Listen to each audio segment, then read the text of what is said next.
नमस्कार दोस्तों, स्वागत है आपका अपना स्टडी चैनल लर्निंग जीएस वाला में। दोस्तों, आधुनिक भारत के इतिहास में आज हम कांग्रेस का लखनऊ अधिवेशन एवं होम रूल लीग को पढ़ेंगे। कांग्रेस का लखनऊ अधिवेशन जो 1916 में हुआ था, काफ़ी इतिहास के दृष्टि में महत्वपूर्ण है, क्योंकि इस अधिवेशन में ही गरम दल, नरम दल, कांग्रेस, मुस्लिम लीग सभी एक हो गए थे। यह सेशन आज का काफ़ी महत्वपूर्ण है। तो चलिए बिना समय गंवाए शुरू करते हैं आज के सेशन को। वन लाइनर यह क्वेश्चन आंसर में है। वर्ष 1916 में संपन्न, बात है 1916 की, तो वर्ष 1916 में संपन्न कहाँ? लखनऊ, जिसे लखनऊ समझौता किससे संबंधित है? 1916 के लखनऊ कांग्रेस अधिवेशन को लखनऊ समझौता के नाम से भी जाना जाता है। तो यहाँ पर कांग्रेस एवं मुस्लिम लीग के बीच समझौता हुआ था। किसके किसके बीच? कांग्रेस एवं मुस्लिम लीग। और गरम दल और नरम दल भी यहीं एकजुट हुए थे। 1907 के सूरत फूट के बाद जब गरम दल और नरम दल अलग हुए, तो 1916 के लखनऊ समझौता यानी कि लखनऊ अधिवेशन, कांग्रेस के लखनऊ अधिवेशन में ही सभी इकट्ठा हुए थे। वर्ष 1916 में भारतीय राष्ट्रीय कांग्रेस के लखनऊ अधिवेशन की अध्यक्षता किसने की थी? तो बात किया जाए अध्यक्षता की, तो यह अंबिका चरण मजूमदार ने किए थे। अंबिका चरण मजूमदार। सूरत अधिवेशन से पृथक हुए उग्रवादी एवं उदारवादियों का पुनः एकीकरण किस अधिवेशन में हुआ था? तो यह लखनऊ अधिवेशन में हुआ था। लखनऊ अधिवेशन। अतिवादियों एवं उदारवादियों के पुनः एकीकरण की प्रक्रिया के प्रमुख शिल्पकार कौन थे? किसके प्रयत्नों से उग्रवादी एवं उदारवादी मिले? तो यह एनी बेसेंट। Annie Besant. वर्ष 1916 में मुस्लिम लीग और कांग्रेस के मध्य समझौता किसके द्वारा कराया गया था? तो मुस्लिम लीग और कांग्रेस के बीच समझौता जो कराया गया था वह बाल गंगाधर तिलक के द्वारा। तो उदारवाद और गरम दल को इकट्ठा किए एनी बेसेंट, और कांग्रेस और मुस्लिम लीग को जोड़े बाल गंगाधर तिलक। कांग्रेस के 1916 के लखनऊ अधिवेशन में लिया गया वह निर्णय क्या था जिसके मुख्य दूरगामी परिणाम हुए? तो कांग्रेस द्वारा मुस्लिम लीग की पृथक निर्वाचन क्षेत्र की मांग को स्वीकार किया गया। यहां क्या हुआ कि कांग्रेस ने मुस्लिम लीग के द्वारा जो पृथक निर्वाचन क्षेत्र की मांग किया जाता था उसे स्वीकार कर लिया। मोहम्मद अली जिन्ना को हिंदू मुस्लिम एकता का दूत किसने कहा था? तो मोहम्मद अली जिन्ना को हिंदू मुस्लिम एकता का दूत सरोजनी नायडू ने कहा था। सरोजनी नायडू। मदन मोहन मालवीय ने कांग्रेस और मुस्लिम लीग के मध्य होने वाले समझौते का विरोध किया था। मदन मोहन मालवीय एक हिंदूवादी विचारधारा के थे। इन्होंने विरोध किया था। भारत में होम रूल की अवधारणा किस देश से ली गई थी? तो भारत में होम रूल की अवधारणा की बात किया जाए तो यह आयरलैंड से ली गई थी, जहां से संविधान जब बना तो नीति निर्देशक तत्व को भी लिया गया और होम रूल लीग की अवधारणा भी आयरलैंड से ही ली गई थी। प्रथम विश्व युद्ध के दौरान कौन सा आंदोलन भारत में लोकप्रिय हुआ था? तो प्रथम विश्व युद्ध होम रूल आंदोलन प्रथम विश्व युद्ध के समय लोकप्रिय हुआ था। अप्रैल 1916 में, कब? अप्रैल 1916 में तिलक ने पूना महाराष्ट्र से होम रूल आंदोलन का आरंभ किया। तो बाल गंगाधर तिलक ने कहाँ किया? पूना महाराष्ट्र से। जबकि एनी बेसेंट के नेतृत्व में सितंबर 1916 में अडयार मद्रास से होम रूल आंदोलन प्रारंभ किया गया था। तो दोनों अलग अलग, यदि मद्रास अडयार की बात किया जाए तो एनी बेसेंट और पूना महाराष्ट्र की बात किया जाए तो तिलक। एनी बेसेंट ने किस साप्ताहिक पत्रिका के माध्यम से स्वशासन की मांग की थी? तो कॉमनवेल्थ पत्रिका के माध्यम से एनी बेसेंट ने स्वशासन की मांग की थी। चलिए आगे चलते हैं। होम रूल लीग की महत्वपूर्ण तथ्य जो हैं वो देख लीजिए। Home rule league. Home rule Ireland का शब्द है। होम रूल का अर्थ होता है स्वशासन। स्वशासन। होम माने होम, घरेलू, स्वशासन। सर्वप्रथम आयरलैंड में होम रूल लीग की स्थापना रेडमांड द्वारा किया गया था। मांड के द्वारा किया गया था। 1916 ईस्वी को प्रारंभ इस आंदोलन के समय भारत के वायसराय लॉर्ड चेम्सफोर्ड थे। उस समय कौन थे? Lord Chelmsford. अब आगे तथ्य को देखिए। होम रूल दो जगह पे, एक तिलक का होम रूल और एक एनी बेसेंट का होम रूल। तिलक ने अप्रैल 1916 में शुरू किया, जबकि एनी बेसेंट ने सितंबर 1916 में। तिलक का जो क्षेत्र था होम रूल लीग का, वह महाराष्ट्र, पूना, कर्नाटक था, जबकि एनी बेसेंट का क्षेत्र मद्रास एवं तमिलनाडु था। इसका मुख्यालय जो था तिलक का, वह बेलगांव कर्नाटक में था, जबकि एनी बेसेंट का मुख्यालय अडयार मद्रास में था। इसका सीमित स्वरूप था, जबकि एनी बेसेंट का होम रूल स्वरूप अखिल भारतीय स्वरूप था। तिलक के होम रूल के अध्यक्ष एसी केलकर व जोसेफ बैप्टिस्ट थे, जबकि एनी बेसेंट के सचिव जॉर्ज अरुंडेल थे। George Arundale. तिलक के होम रूल का उद्देश्य जो था वह स्वराज मेरा जन्म सिद्ध अधिकार है नारा था, जबकि एनी बेसेंट का उद्देश्य स्वशासन की स्थापना था। तिलक का होम रूल प्रचार माध्यम मराठा और केसरी दोनों पत्रिका थी, जबकि एनी बेसेंट का प्रचार का माध्यम कॉमनवेल्थ और न्यू इंडिया थी। कॉमनवेल्थ व न्यू इंडिया। फेबियन आंदोलन का प्रस्ताव किसने दिया था? फेबियन आंदोलन, तो फेबियन आंदोलन का प्रस्ताव एनी बेसेंट ने दिया था। तिलक तथा एनी बेसेंट द्वारा बनाए गए होम रूल लीग आंदोलन की शाखाओं को किस वर्ष एक कर दिया गया था? तो दोनों शाखाएं 1918 में एक हो गई थी। दोनों शाखाएं 1918 में। वर्ष 1915 में अमेरिका में होम रूल लीग का गठन किसने किया? तो अमेरिका में होम रूल लीग का गठन 1915 में लाला लाजपत राय ने किया था। लाला लाजपत राय। एनी बेसेंट की होम रूल लीग के साथ George Arundale, CP Ramaswamy Iyer, BP Wadia, Motilal Nehru, Tej Bahadur Sapru और मदन मोहन मालवीय आदि संबंध रखते थे।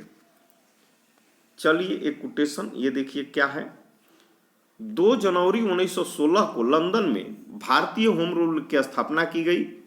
इसके महासचिव डी ग्राहम पोल थे। तो लंदन में भी होम रूल की स्थापना की गई थी, भारतीय होम रूल की।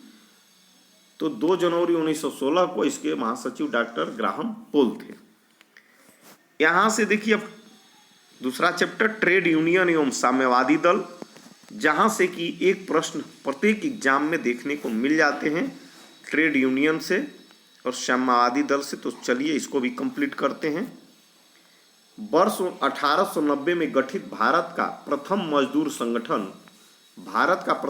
संगठन कब बनाया था? तो 1890 में बॉम्बे मिल हैंड्स, उसका नाम था बॉम्बे मिल हैंड्स। इसकी स्थापना किसके द्वारा की गई थी? तो एनएम लोखंडे के द्वारा। एनएम लोखंडे के द्वारा भारत का प्रथम संगठन बॉम्बे मिल हैंड्स 1890 में किया गया था। वर्ष 1918 में अहमदाबाद टेक्सटाइल लेबर एसोसिएशन की स्थापना किसके द्वारा की गई थी? तो महात्मा गांधी के द्वारा की गई थी। महात्मा गांधी के द्वारा। गांधी जी ने अहमदाबाद टेक्सटाइल लेबर एसोसिएशन से ट्रस्टीशिप का सिद्धांत प्रतिपादित किया था। यहीं से इन्होंने ट्रस्टीशिप का सिद्धांत दिया था। इसके अनुसार, माने ट्रस्टीशिप के सिद्धांत के अनुसार, पूंजीपति मजदूरों के हितों की रक्षा करने वाला ट्रस्टी होता है। मजदूरों के हितों की रक्षा करने वाला ट्रस्टी होता है पूंजीपति, न कि मालिक होता है। All India trade union Congress, all India trade union Congress, यह खूब पूछा जाता है कि स्थापना कब की गई? तो 1920 बंबई में की गई 1920 में। और all India trade union Congress के संस्थापक कौन थे? तो एनएम जोशी थे। एनएम जोशी। और 1920 मुंबई में इसकी स्थापना की गई। Lala Lajpat Rai all India trade union Congress के प्रथम अध्यक्ष थे। तो all India trade union Congress के प्रथम अध्यक्ष कौन थे? तो लाला लाजपत राय। वर्ष 1929 में नागपुर में संपन्न all India trade union Congress की अध्यक्षता किसके द्वारा की गई थी? तो 1929 में जवाहरलाल नेहरू के द्वारा की गई थी। मई 1947 में स्थापित Indian national trade union Congress, Indian national की प्रथम अध्यक्षता किसने की थी? तो वल्लभ भाई पटेल ने की थी, इंडियन नेशनल की। रूस में कम्युनिस्ट इंटरनेशनल की स्थापना किस वर्ष की गई? तो रूस में कम्युनिस्ट इंटरनेशनल की स्थापना मार्च 1919 में की गई। और प्रमुख कारखाना अधिनियम, इसके गवर्नर जनरल उस समय कौन थे? तो कारखाना अधिनियम 1881 लॉर्ड रिपन के समय में बना। कारखाना अधिनियम 1891 लॉर्ड लैंसडाउन के समय बना। कारखाना अधिनियम 1911 लॉर्ड हार्डिंग द्वितीय के समय में बना। कारखाना अधिनियम 1922 लॉर्ड रीडिंग के समय में बना। कारखाना अधिनियम 1934 लॉर्ड विलिंगटन के समय में बना। कारखाना अधिनियम 1944 लॉर्ड वेवेल के समय में बना। चलिए आगे देखते हैं। सन 1927 में भारत में सर्वप्रथम, सन 1927 की बात है, भारत में सर्वप्रथम 1 मई को मजदूर दिवस मनाया गया। आज भी हम 1 मई को मजदूर दिवस किस दिन मनाया जाता है? तो 1 मई को। तो इसकी शुरुआत 1927 में हुआ था भारत में, जो भारत में मजदूरों की बढ़ती हुई राजनीतिक चेतना का सूचक था। तो यह मजदूर दिवस क्या किसका सूचक था? तो मजदूरों की राजनीतिक चेतना का सूचक था। यह भी प्रश्न बनता है 1927 से। कम्युनिस्ट इंटरनेशनल के सदस्य बनने वाला प्रथम भारतीय कौन थे? तो एम.एन. राय, मानवेंद्र नाथ राय कम्युनिस्ट इंटरनेशनल के सदस्य बनने वाले प्रथम भारतीय थे। एम.एन. राय के सहयोग से ताशकंद में भारतीय कम्युनिस्ट पार्टी की स्थापना हुई थी। जो आज भारतीय कम्युनिस्ट पार्टी है, इसकी स्थापना 17 अक्टूबर 1920 को ही हुई थी एम.एन. राय के सहयोग से ताशकंद में। पहली साम्यवादी कांग्रेस का आयोजन कहाँ किया गया था? तो पहली साम्यवादी कांग्रेस का आयोजन कानपुर में हुआ था 26 दिसंबर 1925 को। कानपुर षड्यंत्र मुकदमा वर्ष 1924 में ब्रिटिश सरकार द्वारा किस आंदोलन के नेताओं के विरुद्ध चलाया गया था? कानपुर षड्यंत्र मुकदमा साम्यवादी आंदोलन। वर्ष 1940 में रेडिकल डेमोक्रेटिक पार्टी की स्थापना किसके द्वारा की गई थी? तो रेडिकल डेमोक्रेटिक पार्टी की स्थापना एम.एन. राय के द्वारा की गई थी, एम.एन. राय। क्रांतिकारी साम्यवादी दल की स्थापना, क्रांतिकारी साम्यवादी दल की स्थापना वर्ष 1934 में किसके द्वारा की गई थी? तो सोमेंद्र नाथ टैगोर के द्वारा, सोमेंद्र नाथ टैगोर, क्रांतिकारी साम्यवादी दल। वर्ष 1939 में भारतीय बोल्शेविक पार्टी की स्थापना किसके द्वारा की गई थी? तो भारतीय बोल्शेविक पार्टी की स्थापना एन दत्त मजूमदार।